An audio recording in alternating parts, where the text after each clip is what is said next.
Bonjour et bienvenue sur ce podcast, le seul podcast qui vous aide à transformer tous les défis du quotidien, que ce soit avec vos enfants, vos partenaires, votre boulot et tous les domaines de votre vie, afin de les transformer en opportunités de connexion, d'apprentissage et d'épanouissement.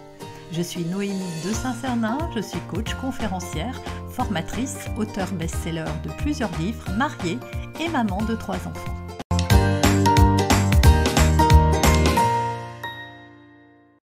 Pourquoi mon enfant fait des crises de colère et comment y réagir efficacement?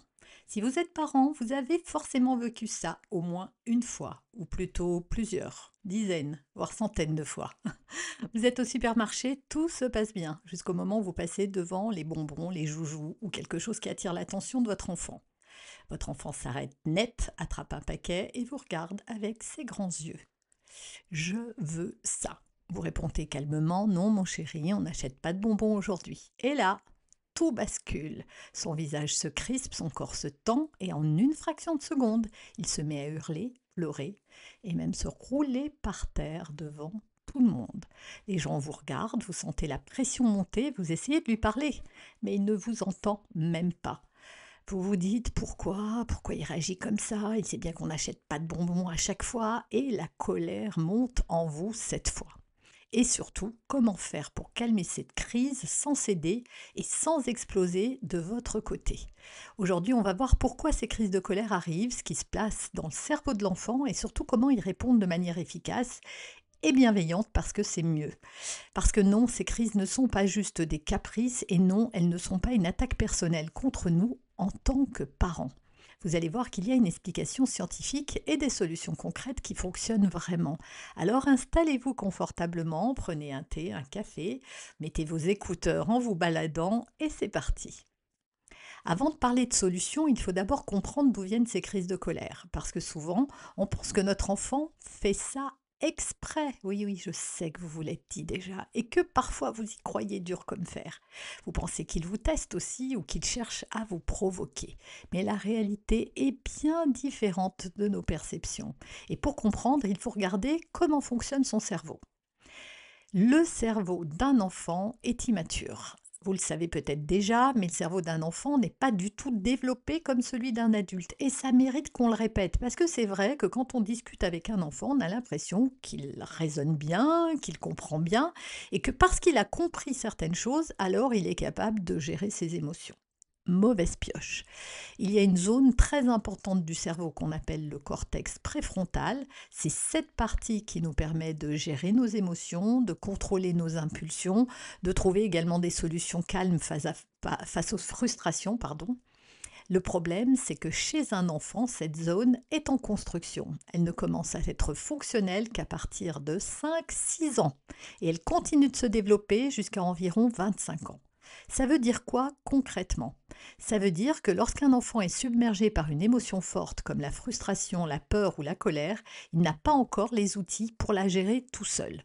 Son cerveau n'est pas capable de rationaliser et de se dire « Oh, c'est qu'un bonbon finalement, c'est pas grave. Et puis si je me roule encore par terre, y a peu de chances que j'en ai d'autres des bonbons. Et puis alors tout le monde me regarde, c'est la honte. » Non, lui, tout ce qu'il ressent à cet instant précis, c'est une frustration immense, une tempête émotionnelle, un trop-plein d'émotions qui le dépasse complètement.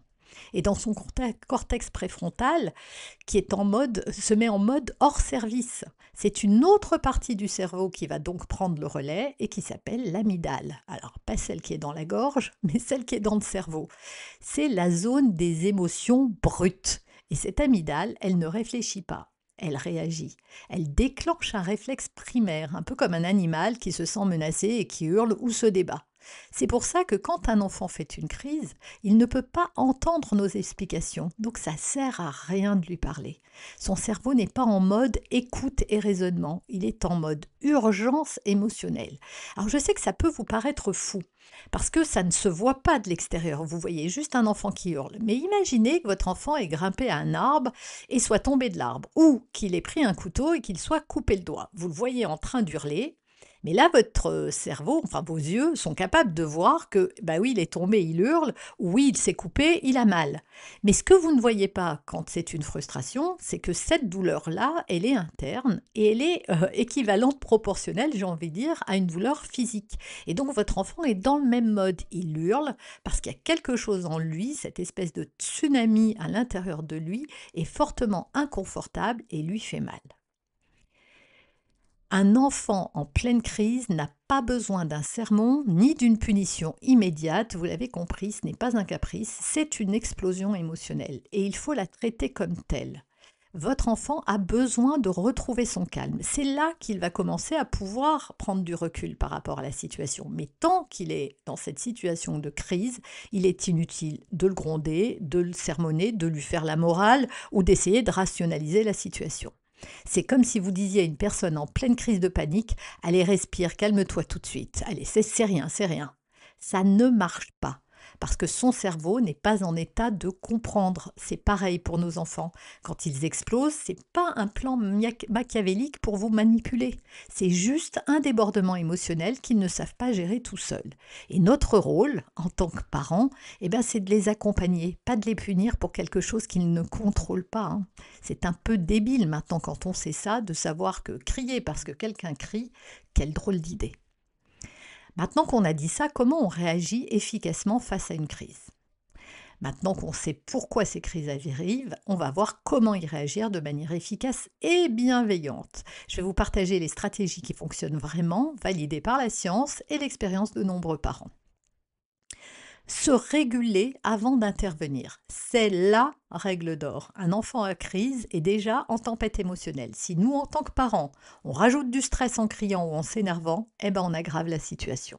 Et il n'y a pas besoin de crier ou de s'énerver pour que l'enfant ressente notre émotion. Ce sont des éponges et donc si on est crispé et qu'on dit rien, c'est pareil. En fait, si on est énervé, agacé, impatient à ce moment-là, l'enfant, ça lui rajoute du stress au stress. Donc c'est notre état émotionnel qui va influencer le sien. Si on garde notre calme, on lui montre comment faire face aux émotions difficiles. Comme il ne sait pas ce qui se passe, il va falloir valider son émotion avant toute explication en fait. Ça va l'aider à comprendre parce qu'il ne sait pas lui ce qui se joue. Un enfant en crise, il n'a pas besoin d'un raisonnement logique immédiatement. Il a d'abord besoin de se sentir compris.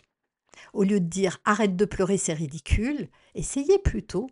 Je vois que tu es très en colère parce que tu voulais ce bonbon. C'est difficile, hein, je comprends. En vous comprenant, vous ne cédez pas à sa demande. Simplement, vous vous mettez à sa place. C'est juste créer un espace d'empathie. C'est de se dire, ok, moi, si je voulais cette paire de chaussures et que tout à coup quelqu'un avait surgi comme un petit diaboliotin, vous savez, dans la tête là, qui vient vous dire, eh ben non, cocotte. T'es à découvert si jamais t'achètes cette paire de chaussures, donc laisse tomber, c'est pas pour toi. Peut-être que je vais être très frustrée. Est-ce que j'ai envie, à ce moment-là, qu'on vienne me sermonner en me disant: bah ouais, mais si t'avais fait un peu plus attention tout le mois, t'aurais pu peut-être les acheter, ces chaussures. C'est pas ça qu'on a envie. Ce qu'on a envie d'entendre, c'est: oh là là, elles te font tellement envie, ces chaussures. Tu dois t'en vouloir de ne pas avoir l'argent nécessaire pour te les acheter. On a, que l'on soit un enfant ou un adulte, toujours besoin d'être compris dans notre frustration.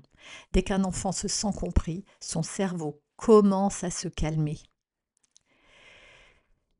Alors maintenant, voilà un point crucial, c'est offrir une présence apaisante sans céder, parce que le but n'est pas de céder, encore une fois, c'est juste d'accompagner. Beaucoup de parents me disent: ok, je comprends qu'il ne contrôle pas sa colère, mais si je reste calme et que je le réconforte, est-ce que je ne suis pas en train de lui apprendre qu'il peut faire une crise pour tout obtenir finalement? C'est une vraie peur et je vais être honnête avec vous, la réponse dépend de comment vous réagissez, c'est vraiment ça. L'idée, ce n'est pas de céder et de lui donner le bonbon ou le jouet qu'il réclame, mais ce n'est pas non plus de l'ignorer froidement en espérant qu'il se calme tout seul. Un enfant a besoin de savoir que son émotion est acceptée, mais que la limite reste ferme. On va prendre un exemple concret. Votre enfant hurle parce qu'il voulait une glace et vous avez dit non. Si vous lui dites: bon, ok, tiens, prends ta glace, mais arrête de crier maintenant. Là, il apprend pleurer et hurler lui permettent d'obtenir ce qu'il veut. Et donc, que croyez-vous qu'il va se passer? Son cerveau en construction est aussi là pour appréhender le monde qui l'entoure et pour faire des expériences. En fait, votre enfant, il fait des expériences tout le temps. Et là, l'expérience lui apprend quelque chose, en tout cas son cerveau mémorise un truc. Ok, quand je pleure et quand je hurle, maman ou papa sont fâchés, ils sont vraiment pas contents, mais j'ai ce que je veux. Donc pleurer et hurler me permettent d'obtenir ce que je veux, pas de la manière dont je le veux, mais je l'ai quand même. Alors que si vous lui dites, je vois que tu es très triste et en colère parce que tu voulais une glace, c'est difficile d'entendre non, hein, mais aujourd'hui, on n'en prend pas. Là, vous validez son émotion sans céder à sa demande. Vous ne donnez pas 50 milliards d'explications rationnelles. Vous avez sans doute déjà expliqué 50 milliards de fois pourquoi il n'y a pas de glace. Votre enfant le sait en fait. Mais ce n'est pas parce qu'il le sait qu'il ne va pas vous redemander. C'est simplement que à ce moment-là, le désir de votre enfant qui vit dans l'instant présent occulte complètement la consigne qui dit que non, on n'a pas de glace en même temps ou à la suite. Et cette attitude-là, le fait de valider son émotion sans céder à sa demande, eh ben ça fait toute la différence. Parce qu'un enfant qui sent que son émotion est acceptée mais que la règle ne bougera pas, va progressivement apprendre à gérer sa frustration. Il va aussi apprendre une autre chose, c'est la règle, en fait. Et à chaque fois que ça ne marche pas, bah, au bout d'un moment, son cerveau dit bah, ça sert à rien de te rouler par terre. Hein. Oui, d'accord, donc tu as compris maintenant, tu es frustré. Si tu te roules par terre, bon, bah, tu vas juste te rouler par terre. Est-ce que ça va t'aider à obtenir ce que tu veux? Non, donc ça sert à rien. Quatrième étape, on va aider à verbaliser après la crise. Et j'insiste, après la crise. Surtout pendant la crise et juste après, il faut laisser un sas à votre enfant pour qu'il retrouve sa paix et sa sérénité. Et ça, vous allez vite vous en rendre compte, quelques minutes, ça peut être 1 heure après, une fois que la tempête est passée en fait. Voilà ce qu'il faut faire.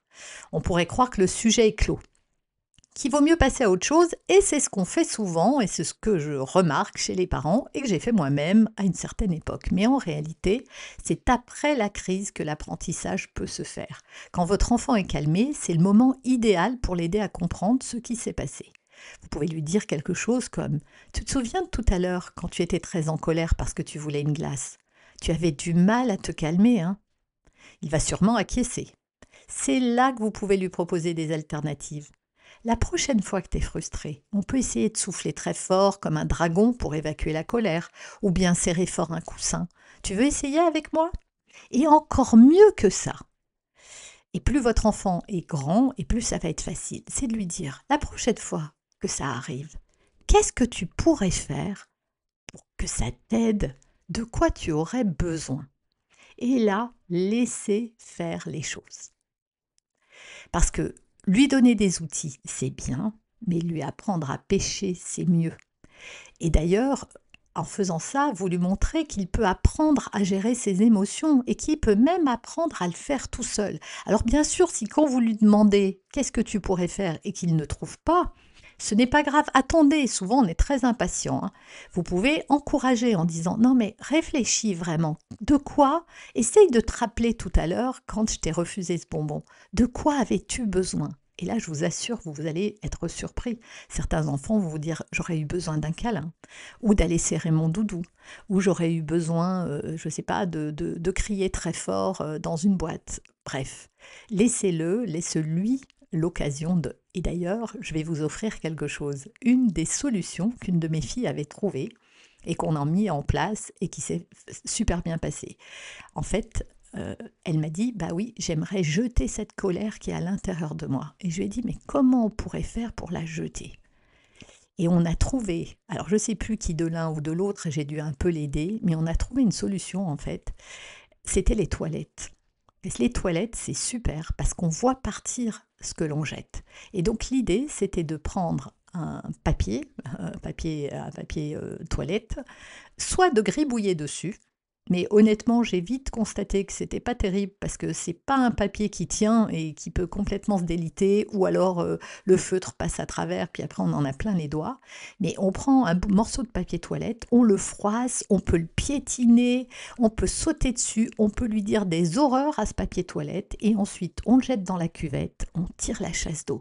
Et donc symboliquement, on vient de jeter sa colère, on vient de se débarrasser de sa frustration. Je vous assure que chez les enfants, ça marche très fort pour plusieurs raisons. C'est que jamais, jamais, un enfant vous dira « Non mais c'est complètement débile comme idée ».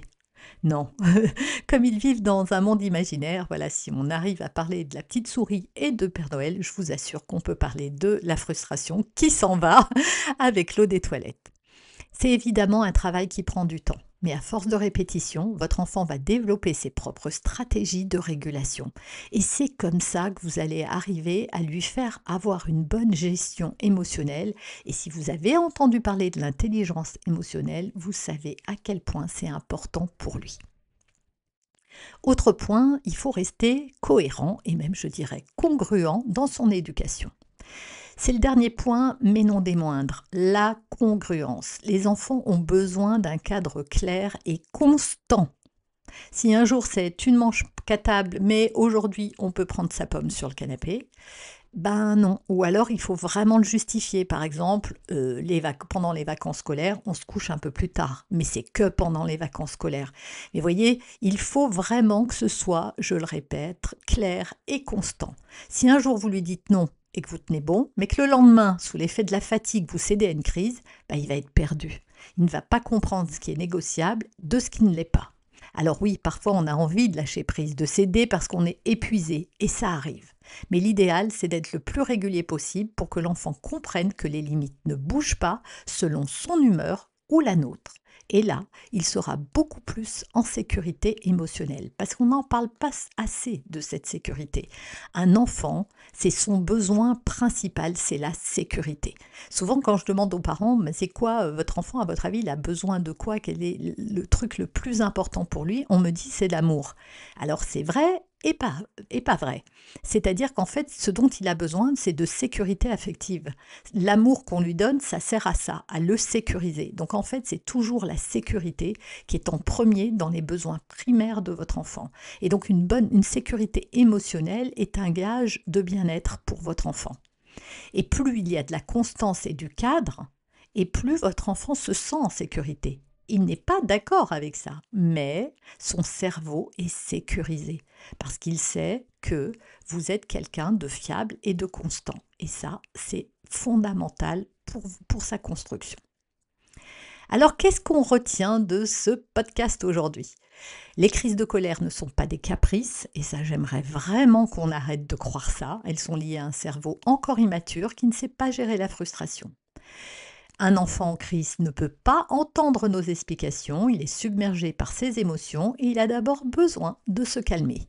Notre rôle n'est pas de punir, mais d'accompagner, en validant ses émotions tout en maintenant des limites très claires. Après la crise, on peut en parler ensemble pour lui apprendre à mieux gérer ses émotions la prochaine fois. Et enfin, la congruence est essentielle. Plus nos réactions sont prévisibles, plus l'enfant se sent en sécurité et comprend le cadre. Alors la prochaine fois que votre enfant fait une grosse colère, essayez de vous rappeler qu'il ne vous teste pas, il a juste du mal à gérer son trop-plein émotionnel. Et vous, comment gérez-vous les crises de colère à la maison? Quelles sont les situations les plus difficiles pour vous? Venez en parler en commentaire. Merci d'avoir écouté cet épisode, prenez soin de vous et à très bientôt. Vous avez aimé ce podcast? Retrouvez-moi sur mes réseaux, Noémie de Saint-Cernin, sur YouTube et Instagram en vidéo, sur mon site internet pour des articles ou pour aller encore plus loin et suivre mes accompagnements. Des milliers de parents ont testé mes méthodes, pourquoi pas vous? Et n'oubliez pas de laisser un avis 5 étoiles pour m'aider à diffuser mes graines de conscience et de bienveillance auprès de tous les parents.